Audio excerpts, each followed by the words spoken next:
Sebelum kita simak pembahasannya lebih lanjut, jika kalian suka dengan video-video kami, silahkan klik tombol subscribe dan juga loncengnya, supaya kalian selalu mendapatkan notifikasi untuk video menarik berikutnya.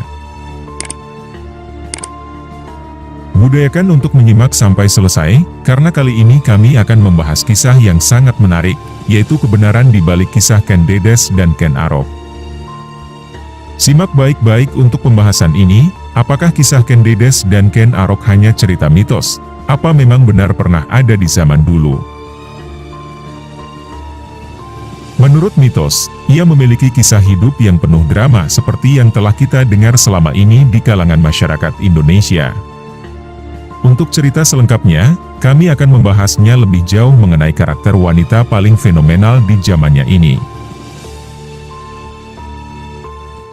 Tidak banyak literatur yang membuat rincian secara detail mengenai masa kecil Ken Dedes. Namun terdapat dua versi, yakni tutur dan kitab yang terkesan saling berhubungan mengenai kisah hidupnya. Dongeng menyebutkan bahwa Ken Dedes adalah sosok yang sama dengan Putri Dedes, sosok wanita yang berhubungan erat dengan asal-usul Sumur Windu di Kelurahan Poloijen, Belimbing, Malang. Konon Putri Dedes adalah sosok wanita cantik yang banyak membuat pria tergila-gila. Banyak pria yang datang untuk melamarnya, namun tidak satupun dari lamaran mereka diindahkannya. Pada suatu hari, ada seorang pemuda bernama Joko Lulo yang berasal desa Dinoyo, datang untuk melamarnya. Tentunya dengan halus, Putri Dedes menolaknya. Setelah beberapa kali dibujuk, Putri Dedes akhirnya memberi syarat yang dianggapnya tidak mungkin akan berhasil diselesaikan oleh Joko Lulo, yakni membuat sumur dalam waktu 1 windu perjalanan. Ternyata Joko Lulo bisa menyelesaikan pengerjaan sumur tersebut dalam waktu singkat. Hal ini yang kemudian membuat Putri Dedes mau tak mau harus menerima pinangan Joko Lulo. Adapun mitos menyebutkan bahwa perangai Joko Lulo sebenarnya sangat buruk, sehingga keluarga memberikan syarat agar pertemuan pengantin dilaksanakan pada tengah malam. Sayangnya sebelum dipertemukan, suara tempat nasi dari bambu sudah dibunyikan oleh para gadis Poloijen. Ayam mulai berkokok dan semua orang mengetahui bahwa Joko Lulo bukanlah pria yang baik. Tidak mampu menahan kenyataan pahit tersebut, Putri Dedes akhirnya menceburkan diri ke Sumur Windu. Joko Lulo pun menyumpahi warga dan menceburkan diri ke sumur menyusul Putri Dedes. Cerita sejarah Ken Dedes kemudian beralih ke kehidupannya setelah bertemu Ken Arok.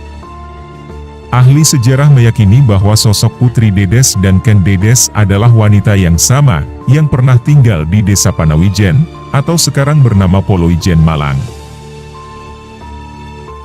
Dalam kitab Pararaton, tidak ada nama Joko Lulo, namun ahli sejarah percaya bahwa Joko Lulo adalah nama lain dari Ken Arok. Menurut kisah mitos, tempat asal Joko Lulo adalah Dinoyo. Sementara di sekitar desa Dinoyo ini terdapat Dukuh Karuman. Disinilah Ken Arok mengaku sebagai anak Bango Samparan, dan kemudian dia lebih dikenal sebagai pemuda dari Karuman dibandingkan tempat ia lahir. Dalam kitab Pararaton, Ken Dedes adalah putri dari Empu Purwa, seorang pendeta Buddha. Ciri-ciri yang dideskripsikan sangat mirip dengan Putri Dedes. Suatu hari, Tunggul Ametung penguasa Tumapel datang untuk melamar Ken Dedes. Seperti biasa, ia tetap menolak. Tetapi Tunggul Ametung tetap bersikeras ingin memperistrikannya. Hingga ketika ayahnya tidak ada di rumah, Tunggul Ametung akhirnya menculik wanita tersebut. Empu Purwa marah karena kelakuan Tunggul Ametung, kemudian akhirnya melontarkan kutukan, bahwa Tunggul Ametung akan mati hanya dari sebuah keris. Sejarawan menilai Empu Purwa dan mentor Ken Arok bernama Empu Loh Gawe, sebenarnya memang berkomplot ingin menjatuhkan kekuasaan Tunggul Ametung. Dengan demikian terbantukan koneksi, Empu Loh Gawe berhasil membuat Ken Arok menjadi kaki tangan Tunggul Ametung.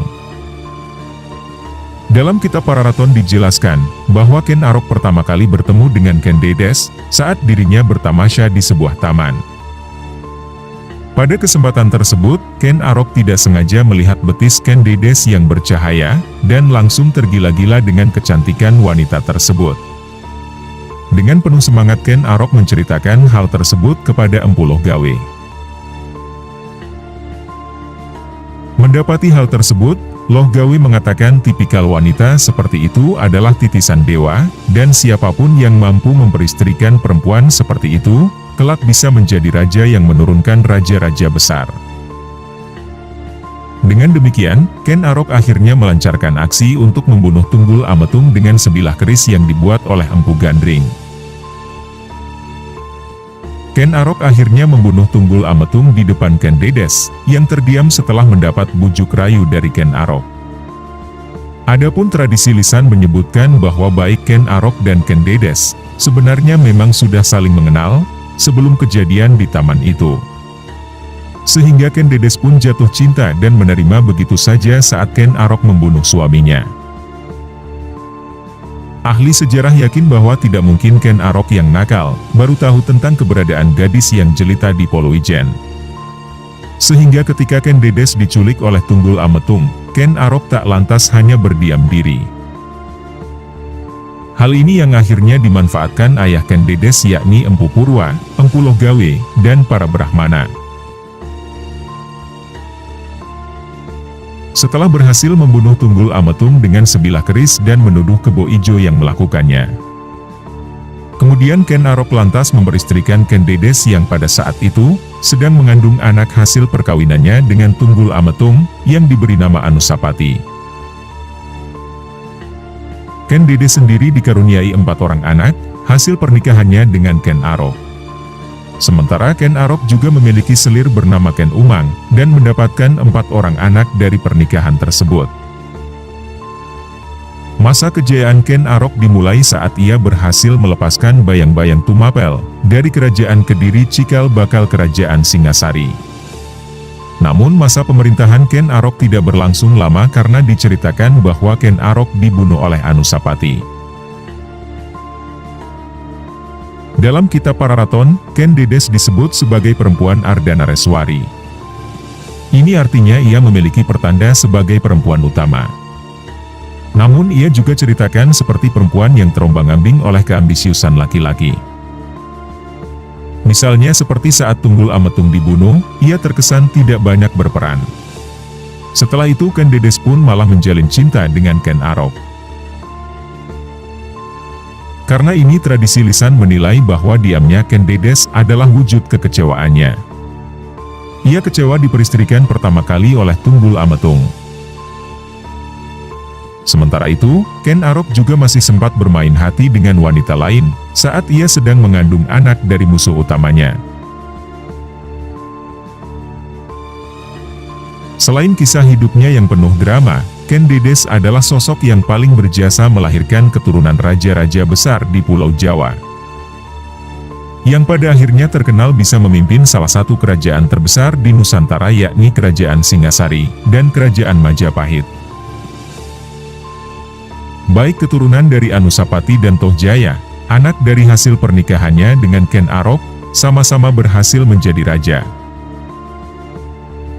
Disebutkan bahwa setelah membunuh ayah tirinya, Anusapati mengambil alih kekuasaan Ken Arok. Tidak bertahan lama, Anusapati pun dibunuh oleh Tohjaya. Tohjaya memang tidak mati karena dibunuh, tetapi terluka parah, karena berusaha mengadu domba keponakannya, yang berasal dari keturunan Tunggul Ametung dan Ken Arok. Kematian Tohjaya membuat cucu Tunggul Ametung yakni Wisnuwardana, dan cucu dari Ken Arok Narasinghamurti, naik tahta secara berdampingan dan hidup rukun. Bahkan putra Wisnuwardana yaitu Kertanegara, berhasil mencatatkan sejarah sebagai raja yang paling bersinar, semasa memimpin kerajaan Singasari. Sedangkan, Raden Wijaya, cucu Narasinghamurti, adalah pendiri kerajaan terbesar dalam sejarah Indonesia yakni Kerajaan Majapahit.